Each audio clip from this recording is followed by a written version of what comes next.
Quran itu unik. Quran itu unik. Orang-orang yang mampu berinteraksi dengan Quran secara baik, entah itu sekedar membacanya, memahaminya, atau menghafalkannya, maka yang pertama Allah deklarasikan dalam Al-Quran adalah ia mampu merubah kehidupan orang itu. Jadi kalau Anda, saya, kita dekat dengan Al-Quran, itu hal pertama yang Allah sampaikan, Al-Quran akan merubah hidup kita menjadi lebih baik. Itu yang dimaksud Quran surah 35 Fatir di ayat ke-32 di ujung ayatnya. Thumma awrathnal kitaba alladhina istafayna min ibadina faminhum zalimun li nafsi wa minhum muqtasid wa minhum sabiqun bil khairati biidznillah. Jadi orang-orang yang mendapatkan percikan kebahagiaan untuk mau berinteraksi dengan Al-Quran. Ya, interaksi itu dibagi 3 nanti. Ya, baik itu kita hanya sekedar ingin baca misalnya. Jadi kalau dalam sehari ada kilatan pada diri kita yang menuntun kita untuk mau baca Quran, itu mahal sekali.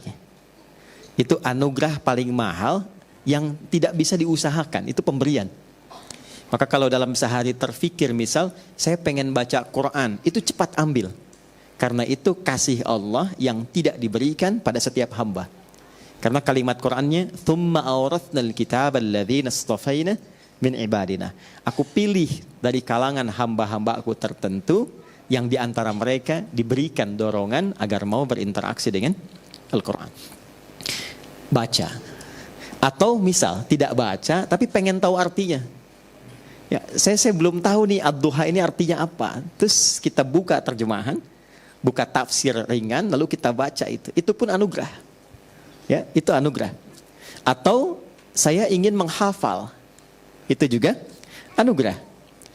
Nah, apa ciri seseorang mendapatkan keberhasilan dari hasil interaksinya dengan Al-Quran? Saya pengen baca Quran hari ini, lantas saya bawa mushaf, saya baca.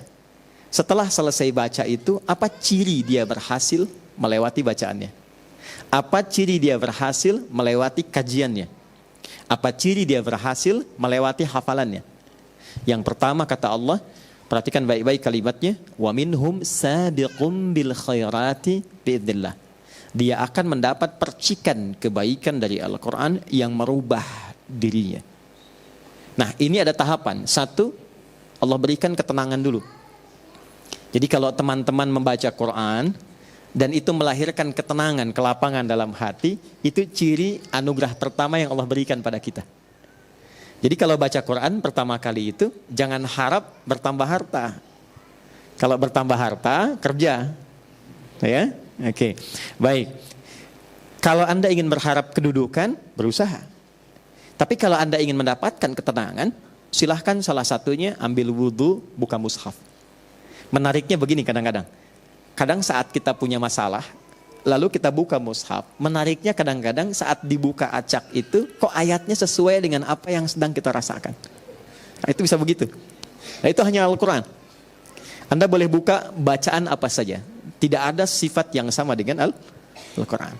Karena itu baru dibuka, belum dibaca, baru lihat, itu sudah merasakan getaran tertentu di jiwa. Nah, itu yang dimiliki Al-Quran. Itu yang dimaksud Quran surah ke-8 Al-Anfal di ayat yang kedua. Wa idza tuliyat 'alaihim ayatuhu zadathum imana wa 'ala rabbihim yatawakkalun. Jadi kalau kita ditampakkan Al-Quran, baru lihat, dibacakan atau kita baca, ada getaran tersendiri dalam hati yang membuat kita merasa lebih nyaman dan dekat dengan Allah. 2, saya agak cepat ya. Karena ini ada santri di sini, saya penting ingatkan dan termasuk kita. Quran semakin diinteraksikan, setelah mendapatkan ketenangan, Quran merubah kita menjadi lebih baik. Jadi maaf ya, adik-adikku yang di musyawarah ini yang belajar Quran, bukan berapa banyak yang Anda hafalkan. Kalau cuma mau hafal Quran gampang. Saya di Tripoli, itu kalau sedang dialog lintas agama, itu beberapa partner dialog itu non-muslim hafal Quran. Ada yang hafal. Jadi kalau sekedar hafal gampang.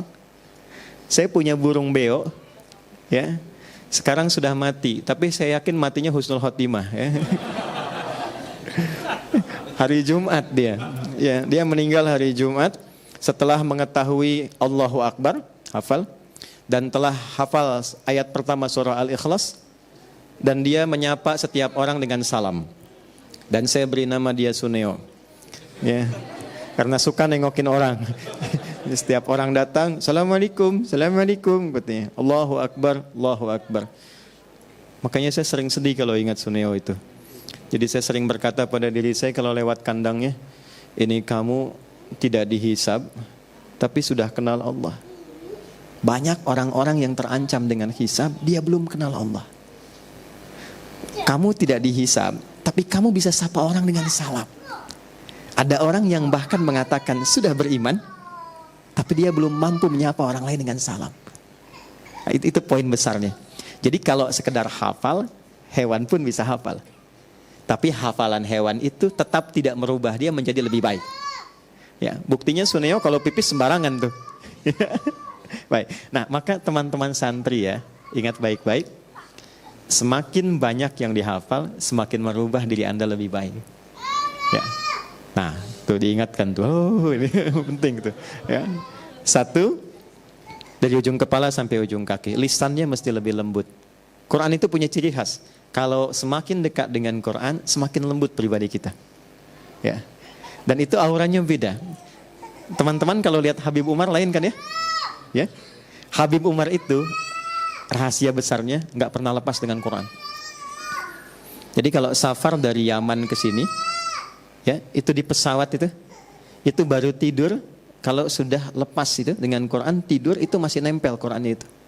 Jadi nggak ada waktu satu pun kecuali dekat dengan Quran. Tempatnya sekarang bukan di tempat biasa, bukan di hotel, tapi di rumah Quran. Maka sejak teman-teman masuk dari gerbang ke sini dan duduk sampai dengan kembali, saya berharap dengan kita mengaji di tempat ini, setidaknya merubah kita lebih baik setelah pulang dari sini. Ya, nah, tak cukup dengan amin ya, nanti kita praktekkan tuh. Jadi begitu keluar, lisannya mesti lebih baik. Saya tidak pernah mengajarkan Anda untuk mencela orang. Ya, betapapun teman kita, kawan kita belum beriman. Ya, itu poinnya.